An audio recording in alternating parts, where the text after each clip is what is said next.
चीज़ की परेशानी हो रही है। गरीबों की रेल बंद कर रखी है। अलीगढ़ से EMU दिल्ली के लिए नहीं चलती है, सबको स्पेशल बना दिया है। 30 रुपए की टिकट 100 की 60 की कर दी है। ये जनता का संग लूट करी जा रही है, लूट खरोस। 3 रुपए रोज में किसान को खरीद लेगी ये सरकार। 3 रुपए रोज में ये किसान नहीं खरीदने वाला, किसान ही इस सरकार को बनाता है। किसान को ये सरकार धोखा देती है।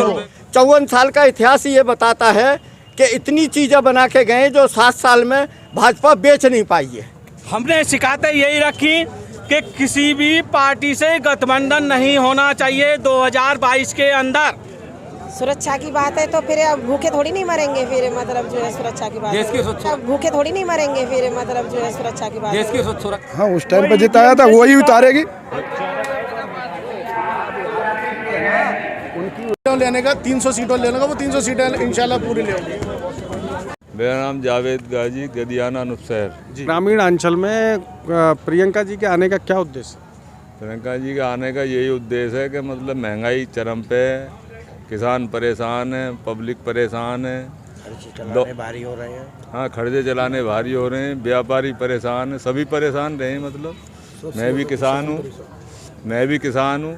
अभी लॉकडाउन में ऐसा हुआ कि हम जैसे अपनी सब्जी लेके जाग रहे मंडियों में, तो जब भी वो पुलिस आ जाग रही कि भगाओ दूरी बना के मैंने एक दिन उनसे कही भी दरोगा जी, मैंने कि आप भी किसान होंगे भाई, हमारा क्या नाम है, तो मैंने सौदा बिकने दो, जब उसके बाद में करनी है। लेकिन वो न माने करे, वो तो लठ बजाना शुरू कर दे करे। तो इसी बात से नाराज हो गया ना। नाराज इस बात से कहा, मतलब सभी नाराजगी है, कोई एक नाराजगी कोई है।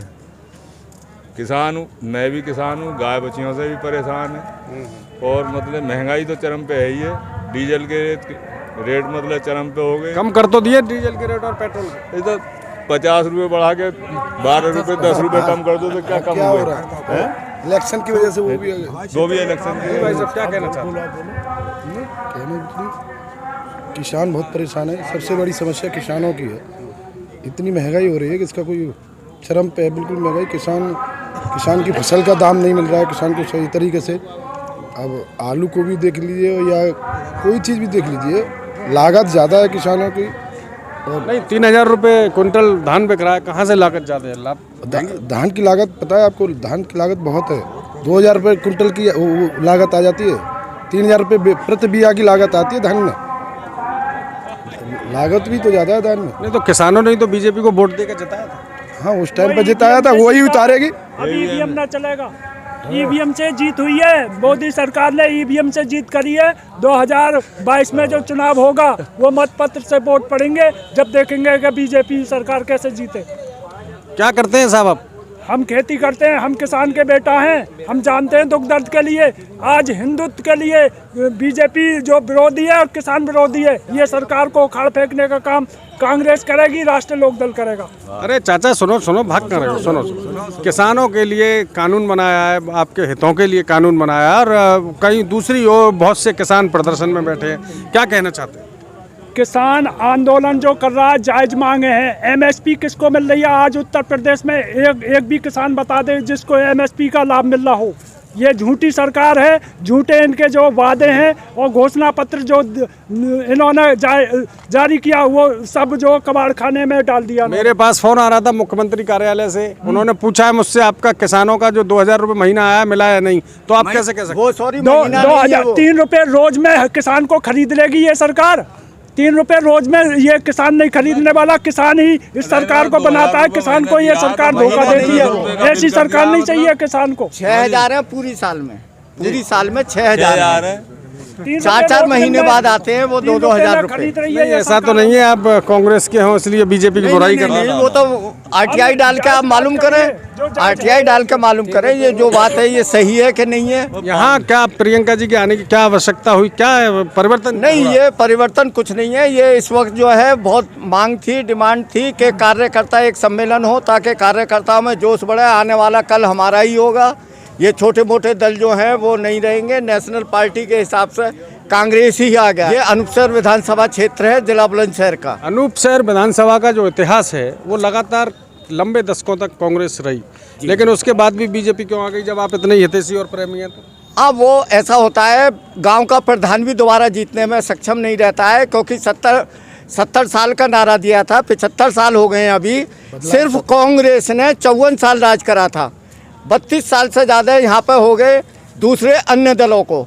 उन्होंने क्यों नहीं तरक्की करी अगर कांग्रेस ने? और ये जो कहते हैं 75 साल में कांग्रेस ने कुछ नहीं किया, 70 साल में, ऐसा कुछ नहीं है। इतिहास उठा के देखिए, सन 77 में कांग्रेस हारी थी तो मोरारजी देसाई जी मुख्यमंत्री बने थे। फिर उसके बाद में 89 में कांग्रेस हारी तो फिर वो बने थे, क्या कहते हैं, विश्वनाथ प्रताप सिंह। फिर उसके बाद में 91 में फिर रिपीट कांग्रेस आई। फिर उसके बाद में बीच में देवगौड़ा जी, गुजराल जी और क्या कहते हैं अटल बिहारी वाजपेयी जी, वो बहुत सारे लोग बनते रहे। 2004 में वापस आई। इसको पूरा काउंट कीजिए तो ये 54 साल बैठेगा। 54 साल का इतिहास ये बताता है कि इतनी चीज़ें बना के गए जो 7 साल में भाजपा बेच नहीं पाई है। वो इतनी चीज़ें बना के गए, बेचते बेचते थक गए हैं, लेकिन बेच नहीं पा रहे हैं वो पूरे देश को। पूरी 10 साल में बेच नहीं पा रहे। वो ये जो सवाल उठ रहा था, ये नौजवान पीढ़ी है जिन्होंने आंदोलन नहीं देखा। यहाँ बुजुर्ग लोग खड़े हैं, जरा मेरे पीछे आ जाओ। इन्होंने वो भुखमरी भी देखी है। जिस वक्त देश आज़ाद हुआ था उस वक्त लोगों के पैर में चप्पल और जूता तक नहीं मैसर था। 2 जोड़ी कपड़े पे किसान जिंदगी व्यतीत कर रहा था, क्योंकि वो पैसा जो है अंग्रेज लेके जा रहे थे। मेहनत हम कर रहे थे, पैसा अंग्रेजी हुकूमत पे जा रहा था। जब देश आज़ाद हुआ तो उसके बाद जो बदलाव आया, वो इतनी क्रांति आई कि एक छोटे परिवार के घर में मोटरसाइकिल और खुशहाल परिवार के घर में कार मौजूद है। ये किसकी देन है? की देन नहीं है। ये 90 के बाद में बदलाव आया है और लगातार बदलता चला गया। अलीगढ़ से। क्या नाम है आपका? रेखा शर्मा। अच्छा, यहाँ पर क्यों आना हुआ? काफी भीड़ भाड़ है। हाँ, ये हम मिलने आए हैं प्रियंका जी से। अच्छा, क्या कोई समस्या भी रखेंगे आप? समस्या ये है कि हमें कांग्रेस पार्टी को लाना है। हमारा मेन मकसद कांग्रेस पार्टी को लाना है बस। अच्छा जी। नहीं तो बीजेपी तो सबके साथ सबके विकास की बात कर रही है। नहीं, वो करती है, नहीं कोई विकास नहीं हो पाता है। हमें बस कांग्रेस पार्टी को लाना है। हमारा मेन मकसद कांग्रेस पार्टी को लाना है, जिताना है। ऐसी क्या खास बात है कांग्रेस में? कांग्रेस में ये खास बात है, जो वादा वो करती है, वो अपना पूरा वादा करती। बीजेपी ने भी पूरे वायदे किए। ऐसे उनके पूरे वायदे नहीं है। उन्होंने महंगाई के कारण उन्होंने जो है ना जीना हराम कर दिया है। महिलाओं का जीना हराम कर दिया है। जहाँ इतना महंगाई हो गई है, पहले जो तेल 200 रुपये किलो पर पहुँचा दिया, सिलेंडर 1000 रुपये पर पहुँचा दिया। कैसे महिलाएं अपना खर्चा चलाएंगी? देश की सुरक्षा की बात है, महंगाई होने दो। सुरक्षा की बात है तो फिर अब भूखे थोड़ी नहीं मरेंगे। फिर मतलब जो है सुरक्षा की बात, देश की सुरक्षा भी तो देखनी चाहिए। कहाँ सुरक्षा हो रही है? देश की सुरक्षा भी तो देखनी चाहिए। चीन हिंदुस्तान के अंदर आ चुका है, हर चीज़ की परेशानी हो रही है। गरीबों की रेल बंद कर रखी है। अलीगढ़ से EMU दिल्ली के लिए नहीं चलते, सबको स्पेशल बना दिया है। 30 रुपये की टिकट 100 की 60 की कर दी है। ये जनता के संग लूट करी जा रही है, लूट खरोस। जो वायदा किया था मोदी जी ने कि मैं तो बाबा हूँ, झोला लेके आए, झोला लेके चले आऊँगा, उनकी बातों से ऐसा लग रहा है वो जनता को झोला देके जाएंगे। झोला लेके नहीं जाएंगे। अडानी अंबानी को उद्योगपति बनाए जा रहे हैं, आइसमो जनता को मूर्ख बनाए जा रहे हैं। जो कि हवाई जहाज का पेट्रोल सस्ता होना चाहिए, वो पेट्रोल सस्ता कर रखा और जनता का पेट्रोल इतना महंगा कर रखा है। मतलब हर सुविधा VIP को दी जा रही है। आइसमें ये तो आने वाले इलेक्शन में 2022 में जनता इनको सबक सिखाएगी, जैसे अभी उपचुनावों में सबक सिखाया और 12 रुपये लीटर पेट्रोल सस्ता हो गया। ये तो आगे जाके पता लग जाएगा इन्हें कि इन्होंने जनता के संग क्या किया और किसानों के संग क्या किया, जिसका इन्हें ये भरपाई करनी पड़ रही है मोदी और योगी जी को। भाई साहब, कैसे आना हुआ, क्या कहना चाहते हैं? मैं जिला कांग्रेस कमेटी का महासचिव हूँ अलीगढ़ से, मोहम्मद जियाउद्दीन। आज हमारी प्रियंका जी ने आज से संगठन के लोगों को बुलाया है ताकि संगठन के उनको दिखा सके कि ये पब्लिक जो है, ये लोग कहते हैं संगठन कमज़ोर है। आज संगठन हमारा कहाँ पर है? ये जितने भी लोग दिख रहे हैं आपको, ये सब संगठन के लोग हैं। कोई जनरल सेक्रेटरी, कोई क्या कहते हैं शहर कांग्रेस कमेटी से, कोई जिला कांग्रेस कमेटी से, जितने भी हमारे संगठन के लोग हैं, आज सिर्फ उन्हीं को ही बुला के उन्हीं का संगठन के लिए किया गया है। हम लोग सिर्फ क्या आप अपनी कुछ बातें रखेंगे उनके सामने? नहीं, प्रियंका जी को आज हम लोग सुनने आए हुए हैं कि ताकि वो हम लोगों को क्या गाइडलाइन देंगे 2022 के इलेक्शन के लिए, उसी के उस पर हम लोग काम करेंगे। तो हम लोग प्रियंका जी के लिए उनके कंधे से कंधा मिला के 2022 को तो लेने का 300 सीटों लेने का, वो 300 सीटें इंशाल्लाह पूरी लेंगे।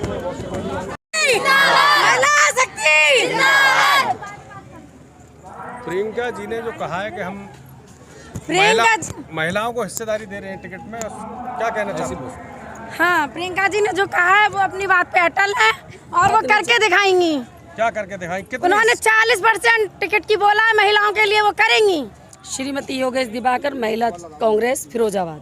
फिरोजाबाद से आई हैं। अब बहन जी ने कहा है कि महिलाओं को 40% सीट दी जाए। जी ठीक है, देंगी। ओके। अच्छा, प्रधान से लेके जिला पंचायत तक जो भी महिलाएं पद पर हैं, उनके पदों को उनके आदमी या उनके बेटे चलाते हैं।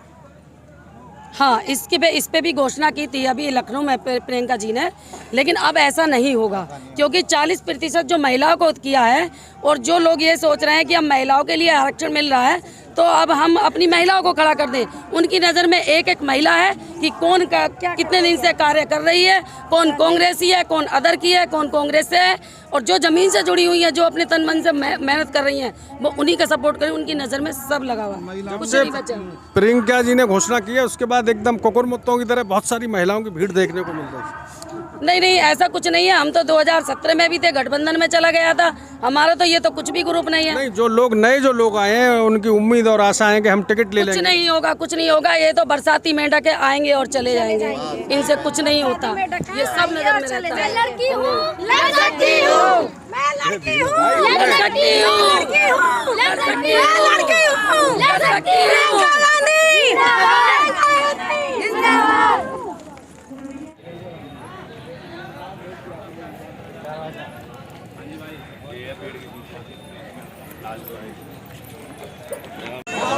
और ऐसा आज तक नहीं देखा गया है कि कोई भी राष्ट्रीय नेता अपने कार्यकर्ताओं को बुलाकर इसलिए प्रोग्राम करे कि वो उनके क्षेत्रों की समस्याओं को जान सके।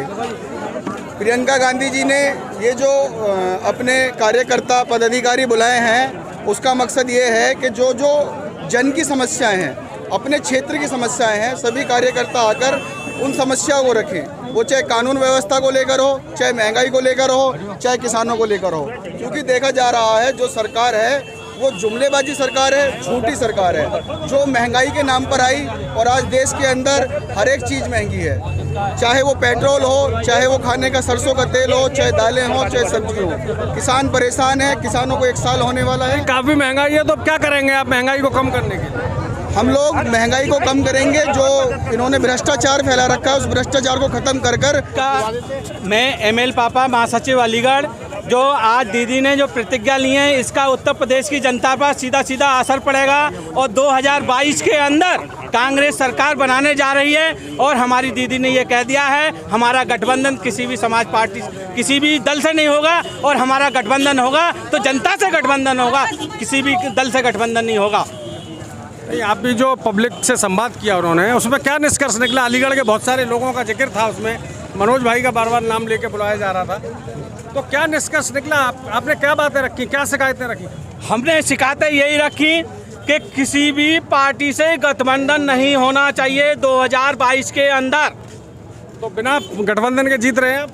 बिना गठबंधन के 2022 में कांग्रेस सरकार बनाने जा रही है, क्योंकि कांग्रेस पार्टी का सीधा जनता से गठबंधन है, किसी अन्य दल से कोई गठबंधन नहीं है। मेरा नाम नितिन चौहान है, कांग्रेस कमेटी में महामंत्री हूँ। आदरणीय प्रियंका गांधी जी ने युवा में जोश भरने का काम किया। जो आदरणीय प्रियंका गांधी जी ने जो वचन की बात करी है, 9 वचन है जो, वो बिल्कुल वास्तव में एक गारंटी के तौर पर, क्योंकि आने वाले समय में और पहले समय भी कांग्रेस ने जो वादे किए थे वो पूरे किए थे। किसानों का कर्जा माफ़ी की बात हो, 72,000 करोड़ हमारी सरकार ने किसानों को माफ़ करा था।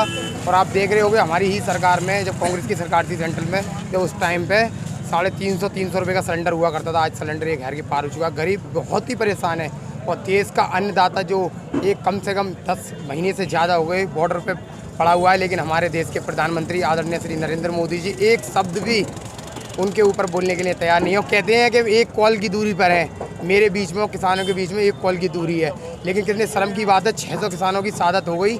आज तक प्रधानमंत्री ने 2 मिनट का मौन व्रत तक नहीं रखा किसानों के लिए। कहाँ से किसानों की बात करते हैं, कहाँ दलितों की बात करते हैं?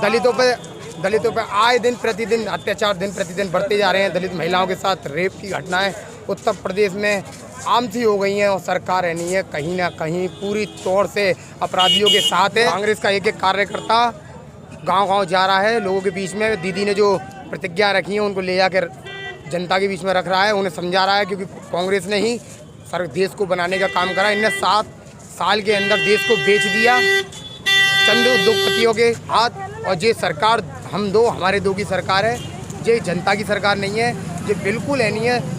लोगों को अहमियत कुचलने का काम कर रही है।